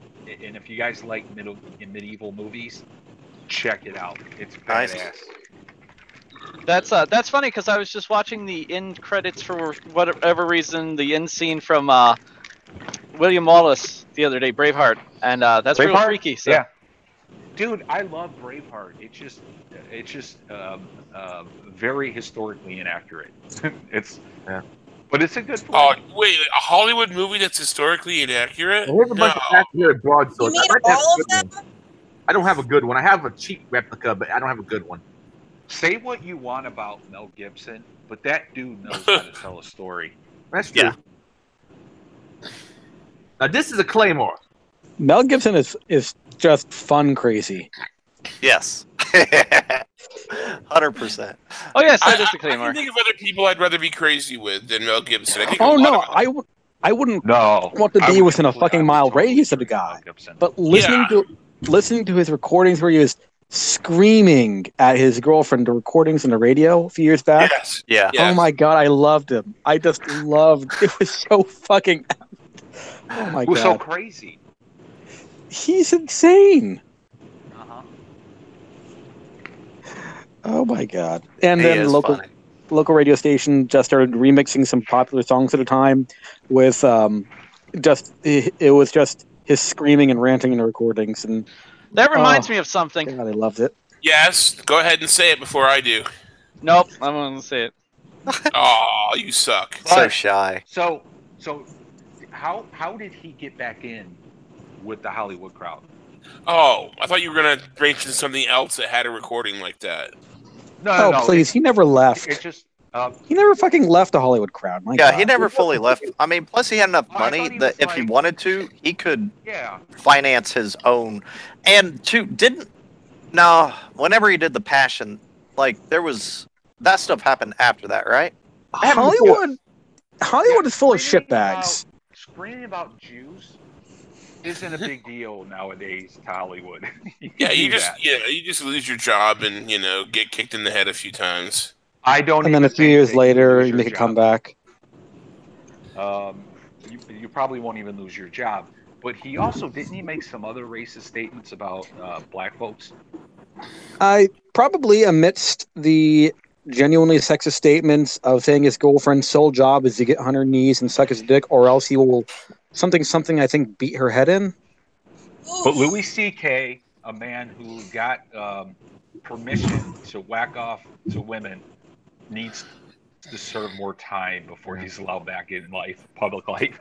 Well, he did ask permission first. He did.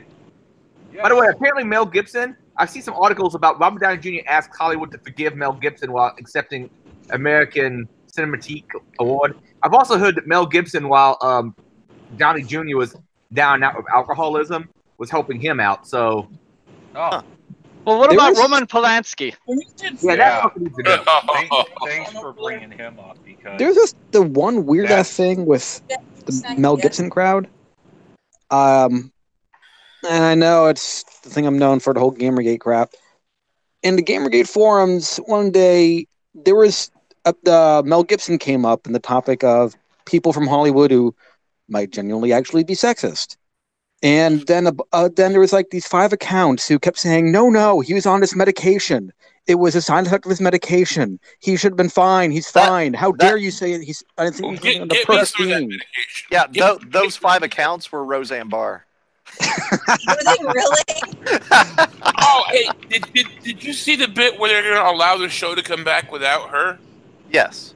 Yes. Have you read the storyline they're canceled very shortly? They're using the storyline they're using is that she OD'd on opiates. Yep. Did you see? You see, that's typical Hollywood. I'm Just not whatever bad. you can to cover shit up and forgiveness and sweep it on the rug. But think about that for a minute. They're writing off a character by saying, "Oh yeah, everyone's loved this character for 10 years. Oh, but she's addicted to opiates and she OD'd." I'm like, whoa. Well, the last season of Roseanne was her husband had actually been dead the whole time. It was some kind of dream sequence. She was writing a novel or something. That's how they closed it out. That was just hilarious. Dude, they should have Jack. They should have just done what they should have done all along. Call it white trash on Parade, and just let it go. I mean, shouldn't they've done a scene where she apologizes for it in some way? Like, she makes amends in the show, basically. Turns it into a teaching moment. Yeah, No. it turns into a teaching moment. No. I want to hear Jack. Because the moment you've been to an SJW, you give them an inch, they take 40 miles. Well, did you see the premise of the new show? It's like one of the kids, the little boy is now gender fluid, and I'm like, no! She apologized and she lost her job, but had they did something like a teaching moment in the show, they still would have made money on that show. That whole show is a teaching moment. Don't grow up a redneck. Go to school. Stay in school. Don't drop out.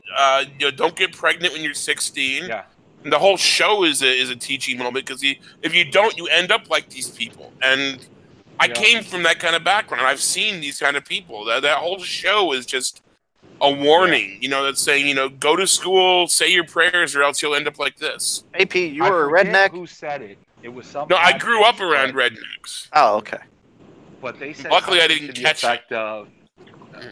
Roseanne Barr in the show should have did something like, she apologized, she didn't know, or whatever. No, because by that point the advertisers was talking about pulling the plug. That's not it. I know that's not it though. They said this was a comedy podcast, and they said, and then they get back to the house, and John Goodman, the husband, goes, but she kind of does look like a character from the Planet of the Apes. Yes. Isn't that speciesist against apes, though? I mean, don't go down that road. I don't know. I read it, and Adrian's banned from YouTube. No, if you showed me a picture of her, I wouldn't have known what racial background she necessarily had.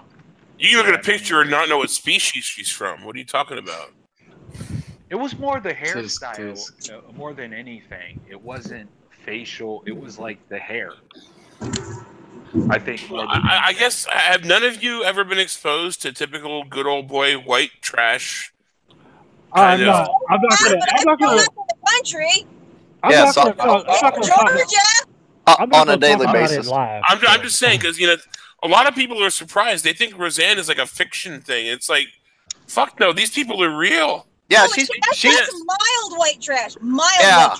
Yeah, I was gonna say she's pretty tame. You get trailer park and meth lab, then you get the real hardcore shit. Dude, like I said, I'm not gonna talk about it loud. She was a Trump supporter who had a gender fluid son and a gay daughter, and she was fine with it. It was like a left in real life leaning show with the with the exception of her Trump support. Outside of that, it was it was a left show. It was. Yep. Hey, Wait, in the original show, wasn't the mother gay? Wasn't Roseanne's mother gay or something? The original show? No, like one of her sisters was, I think, or something like that. It was actually fairly well balanced if you actually watched it. I for the most part, you kind of enjoyable going back. I can't identify. It's more middle of the road. I can. I'm gonna say it's middle of the road. So the sequel failed. Yes, it failed. No, haven't done it. Yes, It's gonna it failed get canceled if spectacularly. it hasn't It's already. they're definitely talking about cooking off the rest of the episodes and canceling it. I didn't even think it came out yet. Oh yeah. No, it's been out. The Connors has? Yes. Yeah. Really? They haven't done the full season order, so I guess like you do some episodes, and if it's successful enough, they do a full season order, which is like 13 more episodes. Yeah, they do like It's three episodes or something. Yeah, it's like three or six. You have to is a half season run, and if it does okay, then they'll. What's scary is that they're just leaning so much into reboots and remakes and reruns. No one's taking any risk on anything new anymore. Well, the thing is, there is new, but it goes to Netflix. So you either have to have Netflix originals or whatever, Amazon originals or Prime originals. That's where you get to see new shit. Otherwise, everything else is just.